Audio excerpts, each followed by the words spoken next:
Pune rash driving प्रकरणामध्ये ससूनचे dean doctor Vinayak काळे यांना आता सक्तीच्या रजेवरती पाठवलं गेलंय। तर ब्लड रिपोर्टमध्ये ब्लड सॅम्पलमध्ये फेरफार केल्याप्रकरणी डॉक्टर अजय तावरेंचंही निलंबन झालंय। काल दुपारी पत्रकार परिषदेत डॉक्टर काळे यांनी वैद्यकीय शिक्षण मंत्र्यांचं नाव घेतलं आणि त्यानंतर संध्याकाळी ही कारवाई झाली आहे। मंदार गोंजारी आपल्याला अधिक माहिती देतील। मंदार, असं नेमकं काय घडलं, असं नेमकं काय झालं की एका पत्रकार परिषदेनंतर डीन थेट सक्तीच्या रजेवर गेल्यात? या सगळ्या प्रकरणाला राजकीय वळण लागलेलं आहे आणि राजकीय आरोप प्रत्यारोप होत आहेत आणि अजय तावरे जे नेहमीच वादग्रस्त राहिले त्या डॉक्टर अजय तावरेंची नियुक्ती पुन्हा एकदा ससून रुग्णालयामध्ये कोणी केली यावरून आरोप प्रत्यारोप सुरू झाले।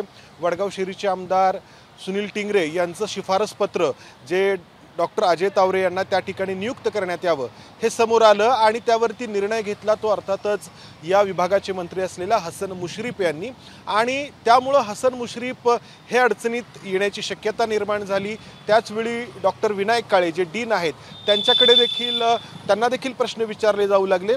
यावरती विनायक काळे यांनी त्यांची बाजू मांडण्याचा प्रयत्न केला। त्यांचं सांगणं फक्त इतकंच होतं की ही शिफारस आलेली होती सुनील टिंगरे यांच्याकडून आणि त्यावरती निर्णय घेणं हे सर्वस्वी मंत्री असलेला हसन मुश्रीफ यांचं काम होतं आणि त्यांनी तो निर्णय घेतला। हे सांगताना डॉक्टर विनायक काळे हे सांगण्याचा प्रयत्न करत होते की डॉक्टर अजय तावरे यांच्या नियुक्तीशी माझा कोणताही संबंध नाही।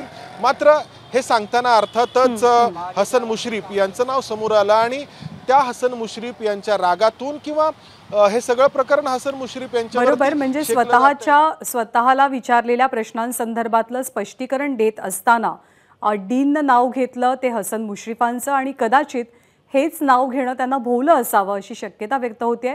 त्यामुळे सक्तीच्या रजेवर त्यांना पाठवल्याची चर्चा आहे। धन्यवाद मंदार या माहितीबद्दल। एबीपी माझा, उघडा डोळे बघा नीट।